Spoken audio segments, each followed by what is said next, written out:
de aquellos que sean sentenciados por el delito de abuso sexual. Incluso el gobernador del estado, Ricardo Gallardo, del Partido Verde Ecologista de México, ha sido un tema que ha tocado insistentemente, que ha insistido en que se tiene que cumplimentar en territorio potosino. Sin embargo, más allá de lo popular que pueda sonar castigar a los abusadores sexuales, sí vale la pena detenernos a analizar, pues, todas las aristas y todo lo que implicaría una medida como esta. Por eso le agradezco mucho a Claudia Espinosa Almaguer, consejera ciudadana de la Comisión Estatal de Derechos Humanos, que converse con nosotros. Claudia, ¿cómo estás? Buenos días. Muy buenos días, Erika, a todo tu auditorio. Buenos días. Gracias por conversar con nosotros, Claudia. Creo que uno de los temas más populares entre la población es el castigo más enérgico a los abusadores sexuales. Pero ¿qué va de por medio en una iniciativa como esta? Bueno, mira, yo quisiera recordar, porque tenemos ya 2 años, eso se propuso en febrero de 2023, estamos ya en 2025 y sigue, yo no pensé, la verdad, cuando vimos esta iniciativa presentada por el Ejecutivo que iba a dar tanto de sí, ¿no?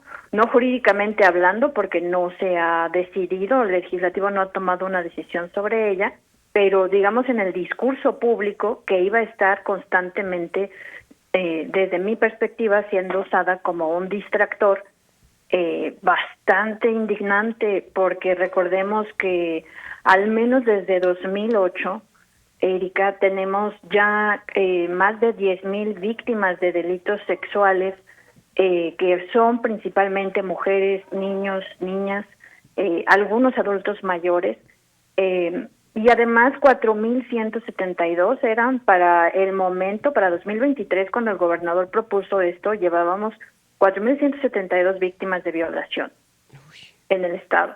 Desde 2015, que es desde cuando el Secretariado Ejecutivo contabiliza estos delitos. Entonces, hay una cosa muy particular que quisiera hoy comentarles.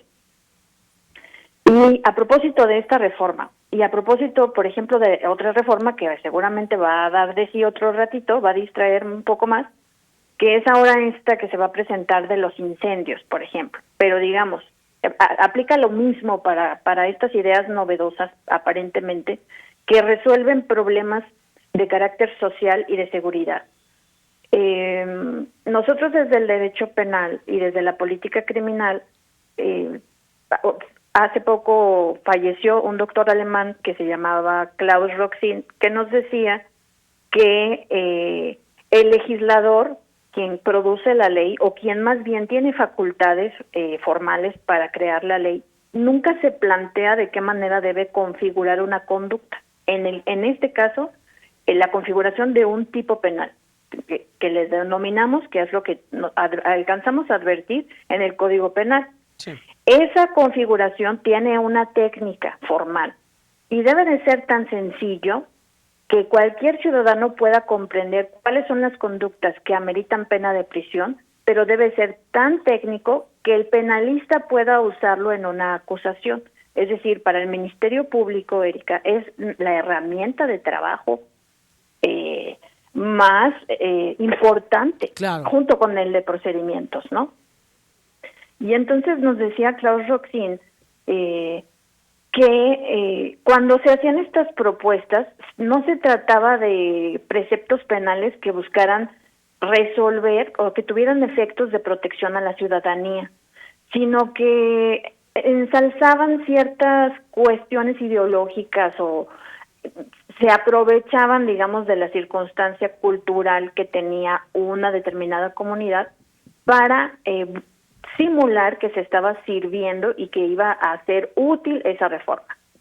Sin embargo, lo único que buscan es apaciguar al electorado, en este caso, porque casi siempre viene por parte de partidos políticos, en cuanto a hacer propuestas ineficaces, ¿sí? Pero que dan a entender a la ciudadanía que se está haciendo algo para combatir esta situación. En este caso concreto, la violencia sexual que está en San Luis Potosí. ¿Esta es, desde tu perspectiva, una iniciativa ineficaz? ¿Y por qué? Y también aprovecharía para preguntarte, ¿qué nos dice la normatividad en materia de derechos humanos? Mira, es ineficaz principalmente porque es inconstitucional. O sea, Con nuestra Constitución Federal, en el artículo 22, señala textualmente, Erika, que dice: quedan prohibidas las penas de muerte, la mutilación, la infamia, la marca, los azotes, los palos, el tormento de cualquier especie, la multa excesiva, la confiscación de bienes y cualquier pena inusitada o trascendental. Es decir, tú en México, donde estés, no puedes hacer de poder se puede, ¿no? Porque ya se presentó, pero en el momento en que choca con el principio de protección a derechos fundamentales, es incompatible con la Constitución. Yo no sé por qué esto ha seguido haciendo juego público y mediático y me parece que hay una falta de decisión en el Congreso, o no les están diciendo, con todos los asesores que tienen, no les han mostrado la Constitución para señalarles que eso no se debe ni se puede legislar en México. Al principio esta propuesta iba hacia la castración física de los varones y además a la pena de muerte a los feminicidas. Esa fue la promesa principal. Cuando no fue bien recibido capar hombres, el entendido era, la castración química. La castración química implicaría aplicar a los hombres, además se propuso no como una pena, sino como una, digamos, alternativa al tema de la prisión, como si fuera un tratamiento, ¿me explico? Como si fuera a tomar terapia. Entonces, es muy peligroso porque aún un imputado por violación o una persona que estuviera en este proceso penal por un delito de estas características, aunque me dijera al Estado, le dijera, estoy dispuesto a someterme a una castración química, no puede hacerlo porque el Estado no lo debe de someter a eso, porque es contra derechos humanos. Es decir, no puedo yo, aunque del mismo tiempo en donde no me puedo someter a ser esclavo, no me puedo someter a mutilarme. Otra cosa importante aquí, Erika, es la creencia que nos da a ver esta propuesta de que el poder piensa que la violación se da por la necesidad biológica de los varones a tener sexo. Eso es mentira. La violación y todos los delitos sexuales son un abuso de poder. ¿Sí? No somos animalitos. Sí, digamos, que no tiene que ver con líbido, que tiene que ver con una cuestión, digamos, más bien mental. Es un abuso de poder, es una conducta dolosa. Es decir, yo no estoy buscando, el acto de violación no es un acto en donde yo necesito tener sexo y no tengo con quién tenerlo y lo forzo, no. Eso es y más actualmente con la cantidad de violencia cultural que permite, que vuelve permisivo y fácil para la comunidad pensar que violar a una mujer es viable. O que cuando estas creencias misóginas de que cuando la mujer dice que no, es que sí. ¿Me explico? Pero la violación nunca se da por una necesidad sexual. Se da por un acto de abuso de poder, de sometimiento. Porque si no, no tendríamos la violación tan equiparada. Es decir, la violación equiparada se produce cuando se introduce un objeto diferente al miembro viril, un objeto, los dedos, etcétera. O sea, y además implica más actos de penetración que no ameritan el uso del pene del varón, pues. Claro. Ahora, bajo esta perspectiva, precisamente te preguntaría, a ver si se está contemplando la castración química para los varones, ¿cuál sería el equiparable en la igualdad de derechos y obligaciones en el caso de que sean las mujeres quienes abusan? Y también te preguntaría esta parte que me parece fundamental. A ver, incluso concediendo que esto no fuera anticonstitucional, que se diera, pues, que estuviera dentro del marco normativo de este país, tenemos la garantía de debidos procesos que nos garanticen que las personas condenadas son realmente las responsables, los culpables de la comisión de los delitos, o nos toparíamos con una historia donde de pronto la sentencia es la castración química y al paso del tiempo pues resulta que no era culpable. Es que no lo están proponiendo como parte de una pena. Sí. No es 8 años, o sea, tantos años de prisión, multa económica y castración. No, es como lo están proponiendo dentro del código como una medida alterna. Sí. Es decir, que el propio acusado se someta a ello voluntariamente. Ajá. Y yo te voy a decir otra cosa, además es abusivo y indignante porque por todo lo que hemos hablado, pero un punto es aquí. Un tratamiento de estas características es un tratamiento médico que en realidad no tiene la finalidad de anular la erección o la situación de funcionalidad sexual de los hombres. Ese medicamento, esos medicamentos que se usan para la supuesta castración química, se usan realmente para el cáncer de próstata.